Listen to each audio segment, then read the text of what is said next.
When people hear that the US dollar controls the world, it sounds exaggerated, almost unbelievable. After all, it's just a currency, green paper, numbers on a screen. But the truth is far more powerful and far more interesting. Right now, at this very moment, countries that have never been to America, governments that don't even like America, and people who may never use a single US product are still deeply connected to one thing: the US dollar. It decides how global trade works. It shapes oil prices. It influences wars, sanctions, debt, and even political stability. And this didn't happen by accident. To understand how the dollar came to control the world, we need to go back to a time when the global economy was broken beyond recognition. The year was 1944. World War II was still raging, but its outcome was already clear. Europe was devastated, cities were destroyed, industries were gone, entire economies had collapsed. America, however, stood in a completely different position. Its factories were intact, its infrastructure was strong, its gold reserves were massive. By the end of the war, the United States held more gold than the rest of the world combined. And gold was everything. At that time, money wasn't based on trust alone. It was backed by gold. If a country's currency was strong, it was because it could be exchanged for gold. So when world leaders gathered at a small town called Bretton Woods, something historic happened. They made a deal. Instead of every country backing its currency with gold, they would peg their currencies to the US dollar, and the US dollar itself would be backed by gold. In simple terms, gold sat at the top, the dollar sat beneath it, and the rest of the world's currencies were tied to the dollar. This made the dollar the center of the global financial system, and it made America the anchor. At first, this system felt fair, logical even. The U.S. economy was strong, the dollar was stable, global trade needed order after chaos. For decades it worked. Countries traded in dollars. Central banks held dollars. International deals were settled in dollars. Slowly, the dollar stopped being just America's money. It became the world's money. But power like this never stays simple. As global trade expanded, demand for dollars increased. Countries needed dollars to buy goods, pay debts, and store value. The more the world relied on the dollar, the more powerful it became. And with that power came a strange privilege. America could print the very currency that the world needed. Most countries cannot do this. If they print too much money, their currency collapses, inflation rises, trust disappears. But America was different, because when the U.S. printed dollars, the world absorbed them. Foreign governments bought them. Central banks stored them. Global markets used them. This allowed the United States to run deficits that other countries couldn't. It could import more than it exported. It could spend more than it earned. And the system still held. For a long time. But by the late 1960s, cracks began to appear. America had spent heavily on wars and domestic programs. Dollars flooded the global system. Foreign governments started questioning whether the U.S. actually had enough gold to back all those dollars. They began asking for gold instead of paper. And that's when the world changed forever. In 1971, the United States made a decision that quietly reshaped global finance. It ended the gold standard. From that moment on, the dollar was no longer backed by gold. It was backed by something else. Trust. Trust in America's economy. Trust in its military power. Trust in its political stability. Trust that the system would continue. Many believed this would weaken the dollar. Instead, it strengthened it, because the world had no alternative. By then, global trade, banking, oil markets, and debt were already built around the dollar. Breaking away would have caused chaos. And here's where the story becomes even more interesting. In the 1970 seconds, the U.S. struck deals with major oil-producing countries. Oil would be sold in dollars. In return, those countries would receive security and access to U.S. markets. This created the petrodollar system. Oil, the most important resource in the modern world, could only be bought with dollars. That meant every country, whether they liked America or not, needed dollars. The dollar was no longer just money. It was infrastructure. And infrastructure is incredibly hard to replace. Over time, this system shaped everything. Global trade routes, financial markets, debt structures, sanctions, power dynamics. When the U.S. imposes sanctions, it doesn't just restrict trade, it restricts access to the dollar system. And for many countries, that's devastating. Because without dollars, global trade becomes almost impossible. This is why the dollar controls the world not through force alone, but through dependence.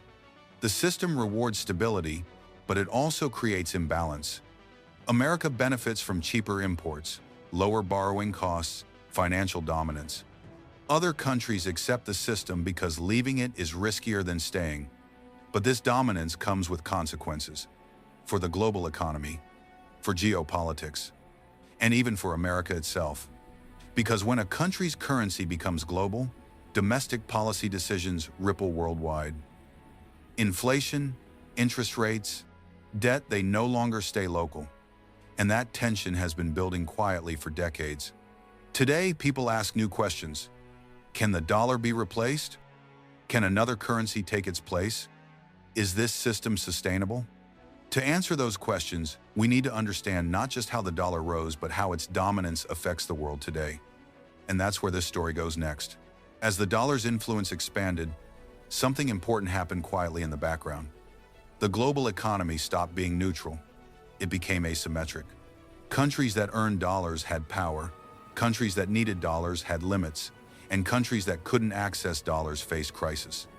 This is where the dollar stopped being just a tool of trade and became a tool of leverage. Most international trade contracts, whether for food, energy, or raw materials, are priced in dollars. Even when two non-American countries trade with each other, the deal often runs through the dollar first. This creates a constant global demand. Central banks around the world hold dollars as reserves, not because they love America, but because they need stability. In moments of crisis, investors rush toward the dollar, not away from it. That behavior reinforces the system. The more uncertainty in the world, the stronger the dollar becomes. Wars, recessions, political instability, financial panic. In each case, money flows into the dollar. This gives the United States a unique position. It can borrow at lower interest rates than almost any other country. It can finance large deficits without immediate collapse. It can absorb shocks that would cripple smaller economies. But this power isn't free. To supply the world with dollars, the U.S. must run trade deficits. It must send dollars abroad in exchange for goods. Over time, this reshapes the domestic economy. Manufacturing moves overseas. Imports become cheaper. Consumption increases.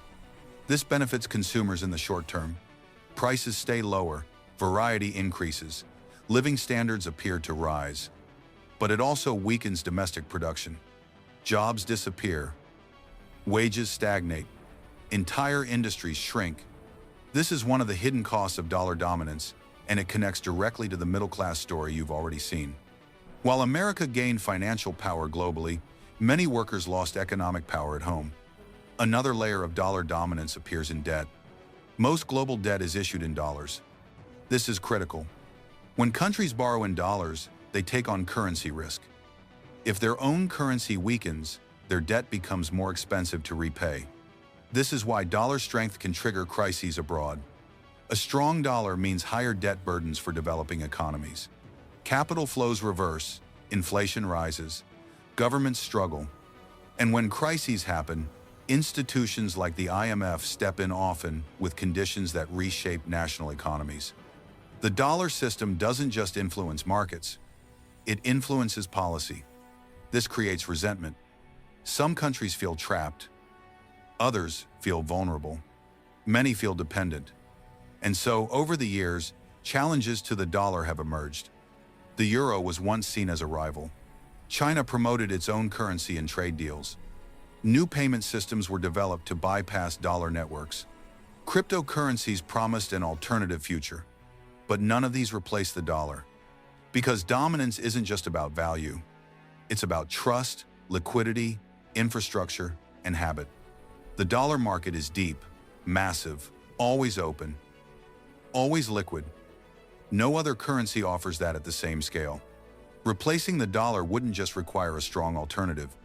It would require rebuilding the entire global financial architecture. And that's incredibly difficult. Yet, the system faces new pressures. U.S. debt has reached historic levels. Political polarization creates uncertainty. Sanctions are used more frequently, encouraging some countries to look for exits. Technology is changing how money moves. Digital currencies are emerging. Global power is shifting. For the first time in decades, the idea of a multipolar currency world is being discussed seriously. Not tomorrow, not next year, but eventually. The question is not whether the dollar will lose influence overnight. It won't. The real question is whether its dominance will slowly erode just as it once slowly rose. And if that happens, the consequences will be profound. For global trade, for geopolitics, for financial stability, and for America itself. Because the dollar doesn't just control the world, it also shapes America's future. When the world depends on your currency, your decisions matter far beyond your borders. Mistakes echo globally. Strength becomes responsibility. The system that empowered the United States also binds it, and that tension is growing. As nations adapt, alliances shift, and technology accelerates, the dollar's story is entering a new chapter. One defined not by unquestioned dominance, but by negotiation, competition, and balance. Understanding this system isn't about predicting collapse. It's about recognizing how power works in the modern world. Not through armies alone, not through borders, but through trust, systems, and invisible connections. The U.S. dollar controls the world because the world was built around it. And once the world is built a certain way, changing it takes time. A lot of time. As this system matured, its effects became impossible to ignore. The dollar didn't just dominate global trade, it began shaping how entire countries behaved. Nations adjusted their economic policies not around their own citizens first, but around how global markets, investors, and dollar flows would react. Interest rates, spending, inflation control, debt management. All of it became tied, directly or indirectly, to the dollar. For many developing countries, this created a fragile balance. Growth depended on access to dollars. Stability depended on keeping investors confident. One shift in U.S. monetary policy could send shockwaves across continents. And this wasn't theoretical. When the U.S. Federal Reserve raises interest rates, money flows back into America. Dollars become scarcer elsewhere. Currencies weaken. Debt becomes heavier. Entire economies slow down not because of local decisions, but because the center of the system moved. This is how deep dollar influence runs. But even within the United States, the system created contradictions. Dollar dominance made imports cheap and borrowing easy. For decades, Americans enjoyed lower prices on goods produced around the world. Consumption became a pillar of economic growth. At the same time, production slowly declined. Factories closed, supply chains moved overseas. Skills that once built the middle class became less valuable. The U.S. economy transformed from one that made things to one that financed things. This shift increased efficiency, but it also increased vulnerability. When financial markets perform well, wealth grows quickly but unevenly. Those who own assets benefit first. Those who rely on wages feel pressure last. This is why inequality widened alongside dollar dominance. The system rewarded capital more than labor. And yet, despite these tensions, the dollar remained unchallenged. Every global crisis reinforced its position. The Asian financial crisis, the dot-com crash, the 2008 financial collapse, the pandemic. Each time, investors ran toward the dollar. Fear strengthened it. This created a strange paradox. The more unstable the world became, the more powerful the dollar grew. But power attracts resistance. Countries began asking uncomfortable questions. Why should global trade depend on one nation's currency? Why should domestic policies be influenced by external financial pressure? Why should sanctions have the power to isolate entire economies? These questions didn't immediately change the system, but they planted seeds. China expanded trade agreements in its own currency. Russia and others developed alternative payment systems. Gold reserves increased quietly across central banks. Digital currencies entered serious discussion. None of these actions alone threatened the dollar, but together they signaled something new. A desire for options, and options weaken monopolies over time. At the same time, inside the United States, the costs of maintaining the system grew heavier. Debt climbed higher. Political divisions deepened. Confidence in institutions weakened. Running the world's currency requires stability, predictability, trust. When those qualities are questioned, the system becomes more fragile, not immediately but gradually. This is where the story becomes less about dominance and more about sustainability. The dollar controls the world because the world trusts it, but trust is not permanent. It's maintained through consistent behavior, strong institutions, and long-term thinking. And here lies the challenge. Can a system built in the mid-20th century continue to function in a multipolar, digital, fast-moving world? The dollar doesn't need to collapse for its influence to change. Even a slow shift could reshape global trade, investment, and power dynamics. A world with multiple strong currencies would look very different. Trade would be more regional. Financial flows would fragment. Sanctions would lose some power. Stability might increase in some areas and decrease in others. For the United States, this would require adjustment. Living with dollar dominance means living with global responsibility. Losing some of that dominance would mean regaining certain freedoms, but also losing certain privileges. This is why the future of the dollar is one of the most important questions in modern economics. Not because collapse is coming tomorrow, but because transition shapes generations. And transitions are rarely smooth. Understanding this helps explain so much about the modern world, from rising tensions to shifting alliances to economic anxiety at home. The dollar didn't just become powerful, it became central. And when something sits at the center of everything, any movement sends ripples everywhere. The next chapter of this story isn't about whether the dollar will disappear. It's about how the world adapts if it no longer stands alone. And that brings us to the final question. What does the future look like when the system that shaped the modern world begins to evolve? That's where this story ends. The future of the US dollar will not be decided by a single event. There will be no sudden announcement, no dramatic collapse, no overnight replacement. Instead, change will arrive quietly, through small shifts in trade, through new agreements, through technology, through choices made not in public speeches, but in central bank offices. History shows us something important. Global currency systems don't die, they fade. The British pound once ruled global trade, finance, and empire. It didn't collapse in a day. It slowly gave way as power, production, and trust moved elsewhere. The same rules apply today. The question isn't whether the dollar will lose all power. The question is whether it can remain the only center in a world that is becoming increasingly decentralized. Technology is accelerating this shift. Digital payment systems move value instantly. Blockchain challenges traditional settlement. Central bank digital currencies reduce dependence on intermediary systems. Money is becoming faster, more programmable, and less visible. And systems that were built on control and delay struggle in such environments. At the same time, geopolitics is reshaping trade. Countries are no longer optimizing purely for efficiency. They are optimizing for security. Supply chains are shortening. Trade blocs are forming. Strategic independence is becoming more important than cheap prices. In such a world, a single global currency faces natural resistance. But here is the critical point. The dollar is not strong because America is perfect. It is strong because alternatives are incomplete. Trust is relative. As long as the dollar remains more predictable than other options, it will remain dominant. This gives the United States a powerful advantage, but also a heavy responsibility. Fiscal discipline matters. institutional credibility matters. Political stability matters because the world is always watching, and every policy choice sends a signal. For ordinary people, this story explains something deeply personal.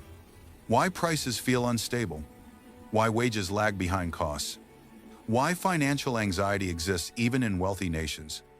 When a country issues the world's currency, domestic policy becomes global policy. There is no separation. This is why debates around debt, inflation, and interest rates matter far beyond borders. And this is why the dollar controls the world not through force, but through structure, through habit, through necessity, through history. But structures can change, slowly at first, then all at once. The next decade will not be about replacing the dollar. It will be about reducing dependence on it. And that alone is enough to reshape global power. The real danger isn't decline. The real danger is ignoring reality while the system evolves. Those who understand transitions prepare. Those who deny them fall behind. This is not a story about fear. It's a story about awareness. Because the future doesn't belong to the strongest system, it belongs to the most adaptable one. And in a world where money shapes power, understanding the dollar means understanding the world itself. If you want to understand why nations act the way they do, why economies rise and fall, and why history continues to repeat in different forms, then these are the stories that matter. If this documentary helped you see the world more clearly, support the channel by liking, subscribing, and sharing it with someone who thinks deeply about the future. More history, more economics, more truth coming next.